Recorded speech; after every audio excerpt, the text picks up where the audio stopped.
Welcome to the 3-Rule Parenting Podcast, where we have conversations about grace and how to better disciple our own kids. I'm Pastor Melissa. I'm the lead pastor at First United Methodist Church of Cleburne, and I'm the single mom to a toddler. I'm Reverend Bill Malden. I'm the family minister here at the church, so I work with children, students, and their families, and I have a son and a daughter who are both in high school. And I'm Pastor Kevin. I'm the pastor of community, so I work within the community here in Cleburne, and I have two kids, a son who is in high school and a daughter who is in junior high. I love it. And welcome to episode 10 of season 2, the final episode of season 2. Well, of season 2. Yeah. And this episode, we're doing something a little bit different. We actually, some of y'all might have remembered this, but we put out on our personal pages, on the podcast page, and on our church page, we asked for, hey, parents, what are things you want us to talk about? Mm-hmm. And y'all responded and responded well. So thank you to those of you who did that. And that's what we want to dive into with this final episode. We can't get into all of those in this episode. That's why we have season 3. Yes, exactly. We are already planning and prepping for season 3, and that is exactly what we want to give you a taste of in this final episode of season 2. Is in season 3, we want to know what you, the parent, want us to talk about. We are not experts in the field of all of the different things, but what we can do is do exactly what we say we do on this podcast, which is two things. This episode is a part of. Yeah, so okay. Exactly. We're fine. We're fine. It's all good. Right-ish. Yeah. Close. But we can do two things, right? One, we can use our Wesleyan heritage through the lens of John Wesley's 3 general rules of do no harm, do good, and stay in love with God to be a lens for how we parent. And we can have conversations. We can have conversations as pastors, but also pastors who are parents about what it means to parent. Pastor parents. Pastor parents. How to pastor with grace and how to just be better at discipling our own kids. And we're going to work at that, and there's going to be times where we fail at that. There's going to be times we succeed at that. And we want to hear your stories of successes and failures, and also we want to hear your stories of where you want us to dive in.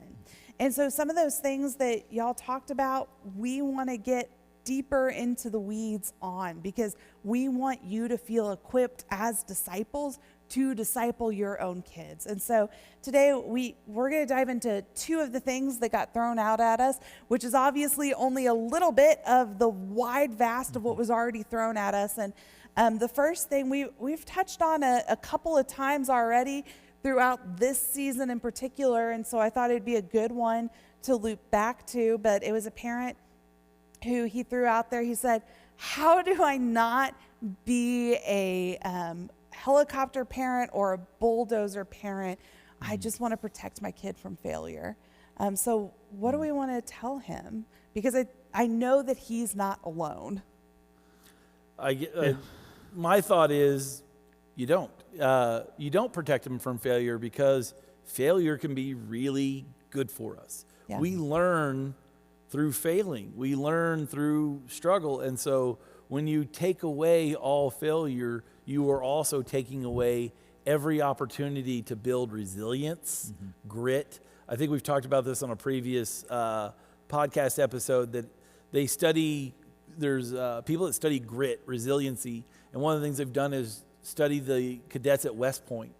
And one of the biggest indicators on who succeeds or fails at West Point is not their SAT score, not their IQ score, not anything else, but they have a test that measures grit, resiliency, and that tends to be the most determinative factor for who succeeds. And so if a child never has to deal with that, if they've never failed, they've never had to overcome, they never learned to build that muscle. I would look at every failure as a chance to pick yourself up and build resiliency, build grit, and that is what will help them when the times get really hard. If you steal the little failures, now when they're facing big things, they haven't built up the muscle, the strength to get through it. And so I think that, and it's hard for us as parents because we see them hurting. And I think what we have to remind ourselves is stealing that suffering, that little suffering, will hurt them more later. Yeah. Mm-hmm. That we have to let them suffer in little ways so that they don't one day suffer in big ways. Yeah, and that's the biggest way you can love them. Well, and I think your point of what I was going to say ties right into little ways and big ways. There's certain things that we as parents should not let our kids Exactly. fail at. I mean, probably just because of where my son is right now, it's like I'm not going to allow him to learn to drive from somebody I don't trust. That's to me is a recipe for failure. So just figure it out, Carson. Yeah, just like you'll get there. Here, take the keys and go drive around, do donuts You hit in the enough church things, parking you'll lot. figure it out. Yeah, you hit 4 cars and then you realize, oh, maybe I shouldn't have done that. No, you don't. That's obviously not the way you would have them, fail. But their school example, for my kids, it's like, well, for me, I've said you get 1 free pass every 6 weeks. If you forget something, I will bring it to you. And there have been times where once I'm already at work and both my kids have said, hey, can you bring me this at school? And I'm like, nope. No, I reminded you to put that in this 3-liter Coke bottle in the car for your project. And you forgot it. And so I was nice enough that first time to say, okay, I will bring it to you, but this is it. This is the one time, this is your free pass.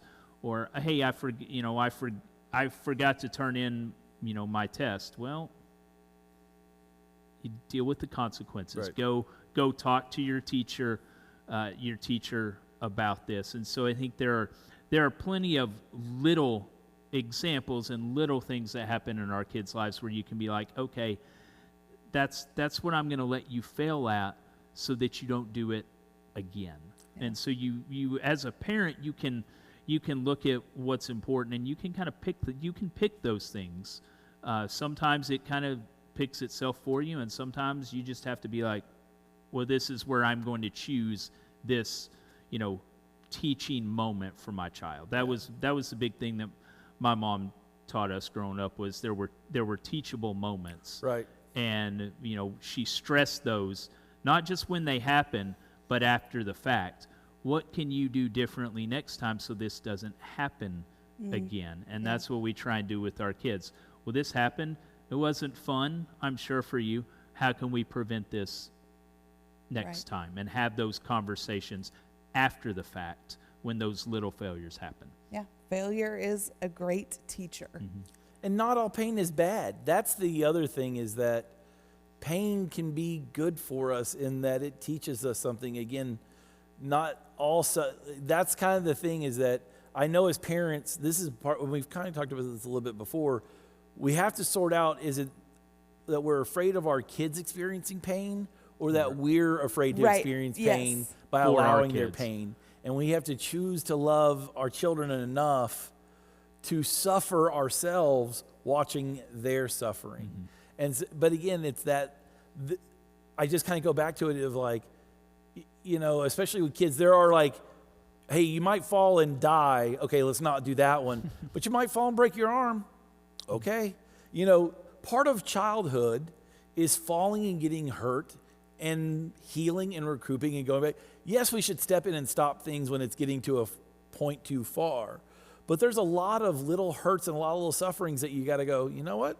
I'm going to let something bad happen to you because, frankly, you need some bad, I just think of like, who wants to go through life never having a scar, right? Like, not every pain is bad. Not every time you got hurt was a bad thing, I don't know. And so I think that's one of the things we have to kind of come back from. I think we've gotten too safe sometimes. I shot myself with a shotgun, like a little BB shotgun. I know. But you only did that once. I only did it once, and but it's also a cool story. I got a scar from it. Right. Yeah. But I also think you started to get into something that I think is a really great point too, of like, I think that sometimes we as parents suffer more Oh, yeah. than our kids are suffering. And we gladly would take that pain away. Yes, yeah.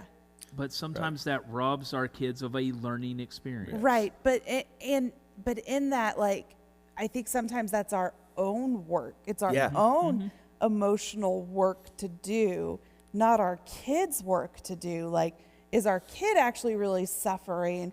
You know, Kevin, you've kind of talked about this before of like, Carson isn't necessarily your A+ student kid in every area. But that's not necessarily, but that was also you. You kind of talk about that was. And I want him, the struggle for me, I know he can do better because I know I could have done better. Exactly. And I want to be like, can't you just learn from how dumb I was? Right. Learn from my mistake. Learn from my mistake and be better. But when you were a kid, were you really suffering when you made the B or C? No. Right, exactly. It worked out. Yeah, did I really care? Yeah. Did I really care? Yeah. No. No, right. No, I didn't. But no. it didn't ruin your life. Exactly. Yeah, and so is Carson really suffering? Yeah. Nah. Is that C really gonna? Is that C really gonna? No, he's not. Right. So, but like that's the thing Yeah. I think for us as parents, like sometimes we're the ones that are suffering more than our kid is necessarily Definitely. suffering. Absolutely. And so when we want to opt into helicopter mode or bulldozer mode, it's not necessarily the kid suffering. It's about us. It's about us. And we have to be okay with our. And again, learn the same lesson though is learn that suffering for us isn't bad. So again, not all suffering is bad, and especially on a spiritual level.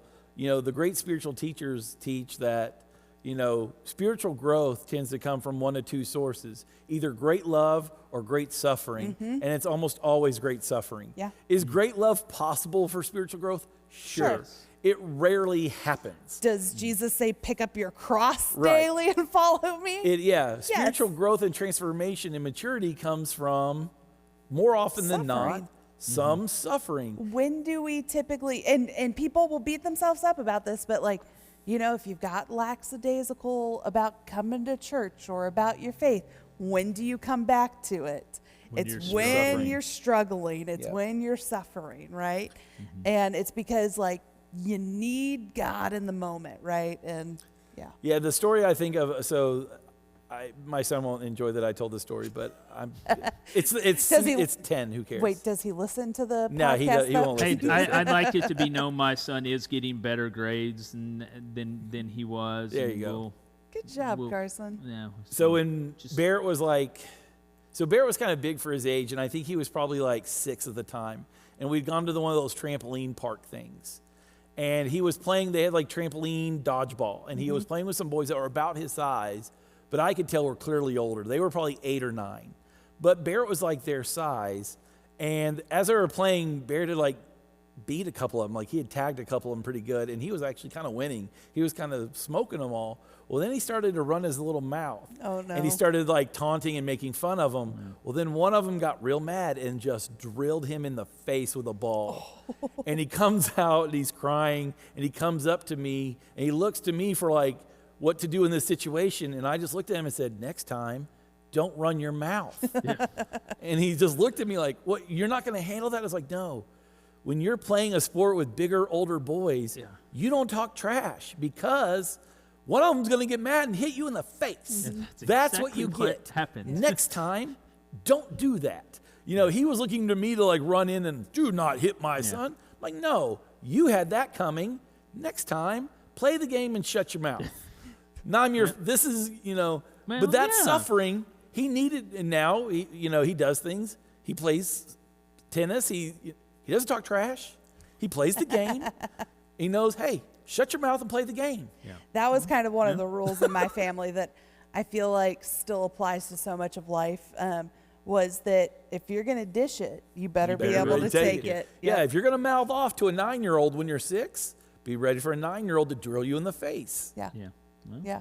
Yeah. So, But no, I think, and while we can say all this, I think there have all been moments, except for maybe Bill, because it's Bill. Kevin, there have been moments where we want to feel jump in. attacked. I feel.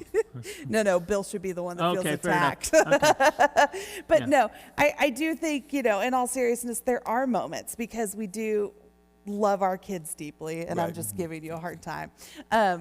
Where we do want to jump in. We do want to Right, be the helicopter or the bulldozer parent because we don't want our kids to suffer. And I think the beautiful thing is being able to acknowledge that is within us. It's kind of like it's that first step, right? Acknowledging that it's within us is that step to say we don't have to give in to it and that it's ours to deal with. And even if we go, ooh, I have been that parent, you don't have to remain that parent. You can back off. You can say, I need to let my kid, for the grit, for the resilience, for who they're going to be in the long run, I need to let them, in the safety of childhood, have some of these failures. Well, and the part of it is even for that kid's own self-image, that if mom or dad needs to bulldoze every obstacle, it tells them subconsciously, they may not realize in the beginning, but I think somewhere along the way they'll pick up this message, my parents don't believe in me. My parents don't believe that I'm strong enough to handle that. Or that I can figure it out. That I on can my figure, own. exactly. Yeah. If my mom or dad has to bulldoze in front of me, it's because I'm not strong enough to do it on my own. And what they'll pick up is not a strong self-image and a strong confidence in themselves. It actually will go against that and subtly say, my mom and dad, who know me better than anybody, know that I'm weak, know that I'm incompetent, know that I'm incapable, and so they have to do all of this for me. Yeah. There's It really carries the wrong message than what I know people mean well, but Yeah. it really doesn't turn out well. And we're not, parents hear this. It's not easy. Right. No. I don't like it, when it has to happen, but it has to but happen. it has to happen. There's a great movie on Netflix. It's a Christmas movie called Klaus. It's a animated one. Oh, it's so good. You should watch it if you haven't watched it. But so Klaus.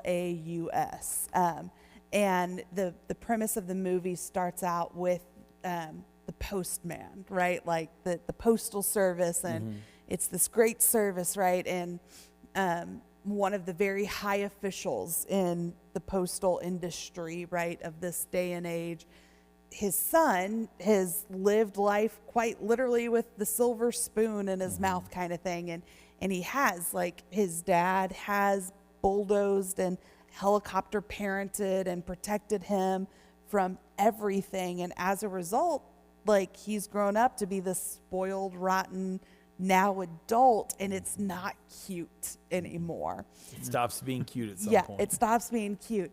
And the kid that's now an adult actually leans into this, and he's kind of like, Dad, you're the one that, like, you know I can't do this. Like, I'm not capable. Like, oh, that's funny that you think I can do this. No, I can't. Like, he leans into this, and it's like, that's why you got to let me live the cushy life. And, like, the dad has realized, I've protected you for so long, and ends up sending him out to, like, Nineveh, essentially, to be like, you got it. It's like, the harsh, like, turn of, and it's like, do you really want to do that to your kid? And then obviously there's a great story that comes along with it, and Santa Claus comes along and blah, blah, blah. But, like, well, we've talked about that with, letting your children do dangerous things safely. Yep.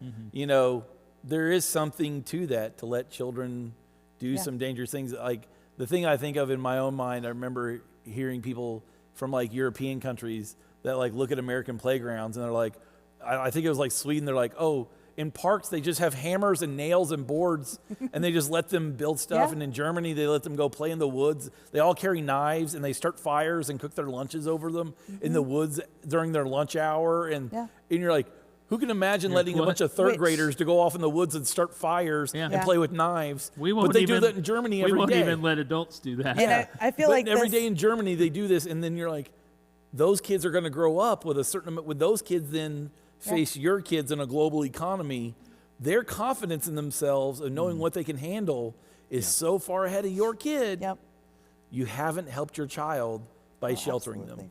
And I think that brings us really well into the second one that I want us to talk about today, which is another parent brought up about allowing our children to experience the discomfort of boredom. and how many children are constantly entertained and they don't know how to wait patiently for something, and they're not allowed to be uncomfortable. And they go back to, and I think about this in my own days as well. In my school days, we got to drink water twice a day and didn't have a snack. We could go 5 hours without a snack, and then we were really hungry at lunch. Yeah. But just this idea of, of allowing ourselves to be boredom, to have to wait, and to allow ourselves to be patient as we wait. Okay, so I just thought of a really random example of this in regards to me and boredom. So when I first moved away from Lubbock, I lived with Kathy's parents for a couple weeks before moving up to the Gainesville area for my first youth director job. And so Kathy had to go back to work in Houston, so I just stayed with her parents for a couple of weeks. And the first night we're there, they turned the TV off. They turned the TV off, and they're both reading books. And I'm 29 years old, okay? I walked into the bedroom and called Kathy on the phone. I said, I need your help with something. She said, well, what? I said, well, your parents turned the TV off, and they're both just sitting on the couch reading separate books. What do I do? What am I supposed to do?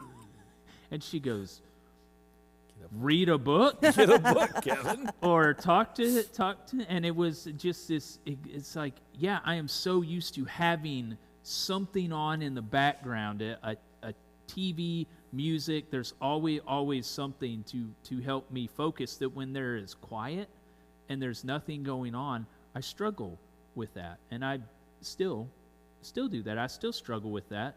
Probably the ADHD is a big part of it, but what I notice with my own children is we have to set boundaries and limits, and we're not great at that, honestly, but we're like, okay, you need to be away from screens for a while. Put your phone away. We're not going to watch anything on TV, and read a book. And Kathy had a great suggestion, which our kids revolted against right at the start. Of course. Which was, you're going to spend 30 minutes outside every day without your phone. You would have thought we, I don't know, took away their meals for the day. They're like, both kids are like, I can't take my phone to read on it. I'm like, yeah, that's what you're going to do.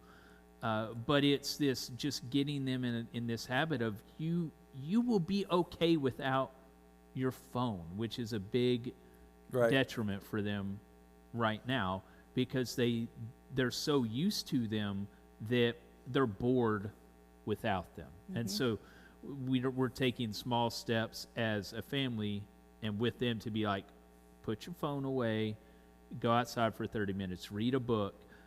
When we're at dinner, there are no phones at the dinner table. And incidentally, the people who get in trouble for that the most are the parents, not the children. Yep. Like, hey, what are you looking? Oh, I'm sorry, and put your phone away. But this time of spending time together as a family, so we're not bored when we're doing that. We're actually having conversation. A couple of things that we've also watched with all this is like the rise in our technology is also the rise in the information we intake. And as a result, like, decision fatigue is a real thing. And so burnout culture has been on the rise. And so we wonder, like, how do we help our kids, like, navigate burnout? Is we help them with the amount of decision fatigue that they're carrying. And one of the ways we lessen the decision fatigue they're carrying is by taking away some of the decisions that they're making. And every time you scroll on your phone, every choice to scroll, whether you engage with the post, right? Or do you watch the whole post? Do you only watch the first little bit of it? Every time, that's a decision. How many Instagram videos do Right. you watch? Do you flip through Exactly. before you're like, I've been doing this for 45 minutes? Yes, and so all of that leads to decision fatigue, and all of that is a greater cause that eventually leads to burnout, that leads to all these other bigger, like, things that we're dealing with in our culture of depression and rises of anxiety. And so actually making your kids put the phones down, not have the phone, so actually allowing our kids to experience boredom actually helps. okay. It's more than needed. okay. Yeah, It's it's needed. needed. And another thing too that we've like been finding, and by been finding, I mean like when I was really like deep into this research, and this is like dated research, like I was doing this research a decade ago now. Like I was in campus ministry doing this work. One of the other things that they were finding in the midst of like the lack of boredom that we're experiencing culturally is also the fact that no one is asking the bigger questions of life. And so because we're not spending time with the bigger questions of life, our kids aren't spending time pondering questions of like, what do I think about God? Like, why am I here? Right? Like, if there is a God, is that God good? You know, and like, yes, like for us, you know, if you're listening to this podcast, your kid has probably been exposed to some degree in some level of church, right? So your kid probably has some bias, and I don't mean that in a bad way, but like some bias to that. But if they haven't wrestled with that for themselves, then there will come a point where they can just walk away from it because it's not part of their identity. It's a part of their parents' identity. It's not theirs to own. Well, yeah, and so the boredom thing makes me think of a couple of things. One of my favorite things early on in youth ministry, I had a group that I was wanting to bring together and build community. And so I took them on a retreat. And I remember as we're about to go, the pastor's like, so what do you have planned for you guys to do on the retreat? And I was like, I don't have any plan for the retreat. And he's like, what do you mean? And I was like, I want them to come together. And so my plan is to bore them so much, they try to find ways to entertain themselves, and they're going to have to do it together because there wasn't anything else to do. So they're going to have to draw together and try to come up with, I don't care what they do to entertain themselves, because they're going to have to figure something out with each other. And that's what we're going to go do on this retreat. My plan is to make this thing boring as I can. And that's what's going to lead to something. And that would have driven my type A self up a wall as a student. But it worked. They're like, so what's next? And I'm like, nothing. What do you mean? I'm like, Mom, what do you guys want to do? They start coming up with games. They start coming, hey, how about we do this? Yeah, let's do that. But it brought them together. Had I tried to script how I'm gonna bring them together, I would have failed. And I was like, I don't know what's gonna bring them together, but they do. And so my plan is just to take them out, get them in a remote spot. This is before cell phones at least, because I would have had to take cell phones for this to work. I got them out in a remote spot and then was like, okay, we have nothing else to do but be here. And so we came up with stuff. Just have to be. And they loved it. But that's one of the things that, and it's a hard thing with the cell phone. So I was previously at a church where the youth ministry had a history. Luckily, they had started this, and somebody was smart enough to start this early on in the technology, that when they went on trips, no cell phones. Yeah. And it was kind of accepted culture because they'd been doing it so long, so you weren't having to start it from scratch. Because we struggled with it where we tried to bring it in. We had another part of our youth ministry that was like a theater ministry, and they hadn't really had that rule, but it had been the rule in the rest of the youth ministry. And I was like, well, let's make us more aligned and let's bring that rule over because that has been a part of the culture here. And we had people revolt and like leave the theater ministry because they're like, well, if I can't, and these were leads in the musical they were doing. They're like, well, we're going to go perform this musical at this competition. They're like, if I can't take my phone, I'm not going. And they quit. And so luckily with the rest of the group, though, they had grown up. They knew this is how it was, and it had been this way for 20 years. Yeah. And so they knew. But the funny thing is, when they would get back from that trip and talking to kids that had done this for years, the fact that they didn't have their phone is their favorite thing. For 1 week, I wasn't glued to my phone. For 1 week, I talked to the kid next to me rather than somebody that I could text. Their favorite part of the trip, almost universally, for the kids that would come back, was that they didn't have their phone on them. Yeah. And yet, the funny thing, so you take that and you put it against others that that would rather quit than be the lead in the play if they can't have their phone. And so, like I said, luckily that they had kind of grandfathered that in. They had started this like 20 years ago when they were first starting to get cell phones. They're like, no cell phones on trips. And that had just always been the rule. So you never were having to take it away like it would be to start it now. Like I get here and I'm like, I wonder if I could get away with, or would it just be a mass revolt? And it's not always bad to have them. Again, they can take pictures and share it out. There can be some good things, but it is good to put limits on it. And so we've done that before, where it's okay, we're going to take your phones and we'll give it to you just, after dinner, we're going to give it to you for 2 hours. Yeah. And you can check in, see who you want to take. But then we're going to take them back up, and you need to be here. Right. Yeah. Yeah. So there are things, and so we can do that as a youth ministry, but you can also do that as families, right? I think there's something I've seen some families. I think it's brilliant of having the charging like down in the kitchen. Right. Mm-hmm. And 8:00, plug your phone in. Whatever it is, 9:00, plug your phone in, and it doesn't go to your room. To kind of go along with the what you have preached, I feel like on just about every episode of this, Bill, is. If you're going to insist it of your parent, of your parents, of your kids, then you as the parents have to do it too. What would that look like for your parenting if at 9:00 your kids knew phone charges, sits in the kitchen? Yep. And what if they saw that mom and dad's phones are also right there charging right along next to theirs? Yeah, and that's the one thing that we don't do. The kids have, mine 8:30. They're plugged in the dining room. They're not in their rooms. But then, of course, we charge our phones, in our room at night. But so we could still have them. But also, I do like saying, okay, if y'all are gonna do that, I'm gonna put my phone right next to yours. And think about that too. Like, let's be honest. Like, what would that do for your? I'm not married. What would that do for your marriages? Like if your phones come 8:30. Are in a communal space where you don't have access to them. Well, go get them before you go to bed, so you have your alarm in the morning. But leave them there until. Yeah, leave it until. Well, we were talking about. Get an old school alarm clock. Yeah, there's that. Well, that's a lot of trouble. We talked about on an earlier podcast, right? But how do I find the time to pray with my kids and read scripture?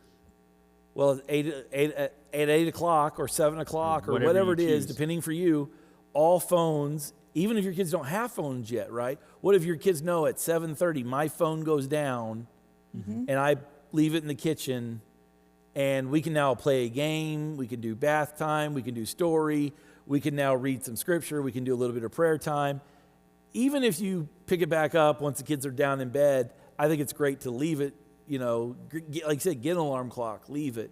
But what is it to start it so that, if you start with your kids when they're little, seeing you do that, then when they get their phones, it's just not even a question. They're going to know at 7:30 phones get plugged and put down, and we don't do phone time after that. Right. You won't even have to teach that as a rule if you've lived that rule.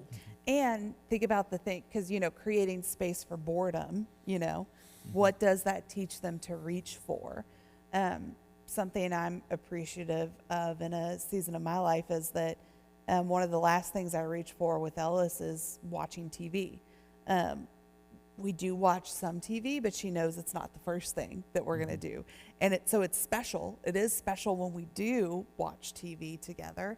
But it's, what are we going to play, or what can she play on her own, right? Like there's all these kinds of things that we navigate and we gravitate to first, and I appreciate that. I have laughed with, even here working with the children, it's funny, we have a lot of game time and play time. I think it's a big part of what we do is still giving them some fun and activity. But it is funny, when I first got here, especially, kids would come up, like, 'cause I'll have my phone on me for like, you use the clock, right? You use the time. And they see my phone, like, oh, can I play a game on your phone? And you're like, no. Nope. And you're like, I frankly, honestly don't have a lot of games on my phone. I have like 3. I have like solitaire and hearts, I'm like, 1, there's no games you're going to want to play on my phone. 2, no, that's not what we're doing here. And so it's funny now they don't ask, but it was funny in the beginning just seeing a piece of electronics, and it was like, oh, can I sit and play on your phone? And you're like, no. Yeah. That's not what we're here to do. Yeah. And it took a little while for some of them to get, because you can tell that immediately, even with like mom or dad, if they're out somewhere and they're bored, and the phone comes out, give me the phone because I'm bored. And it was like, no. My phone is only for telling time. At this moment, the clock is the only use for this thing. Yeah. We're here to play, so let's go play. Let's go get a ball and let's go play. I even appreciate there's a mentor in my life that I know that reflected about, there was a afternoon, evening where he was with his kids, and he had been reading on his iPad.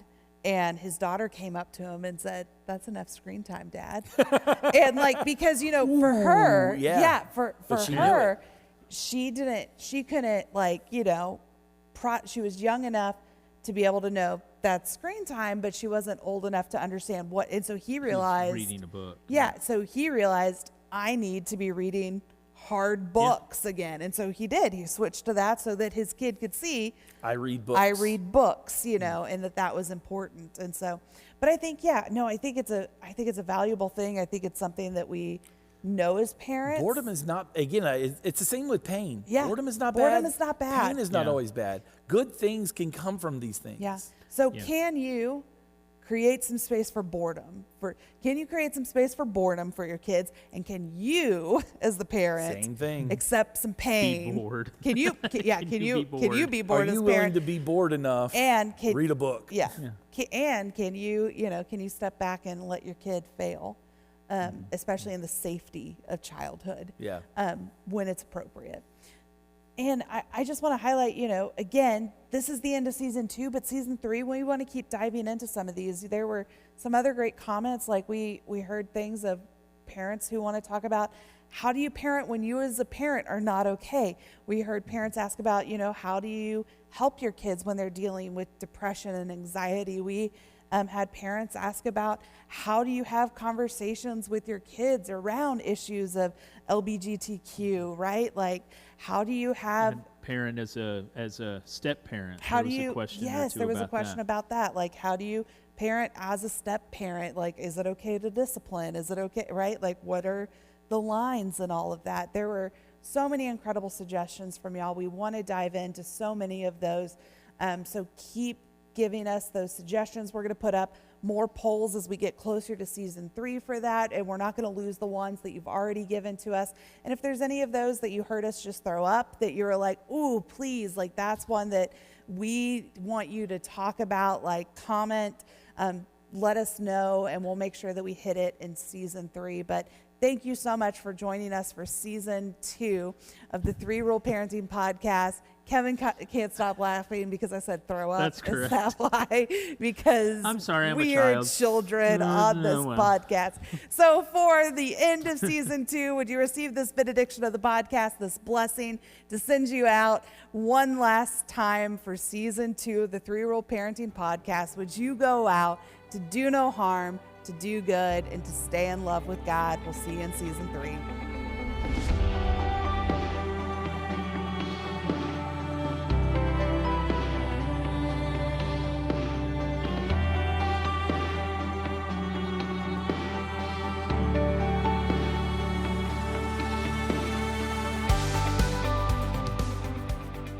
Checkity check. Yeah.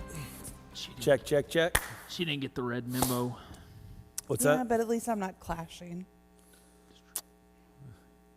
You're clashing.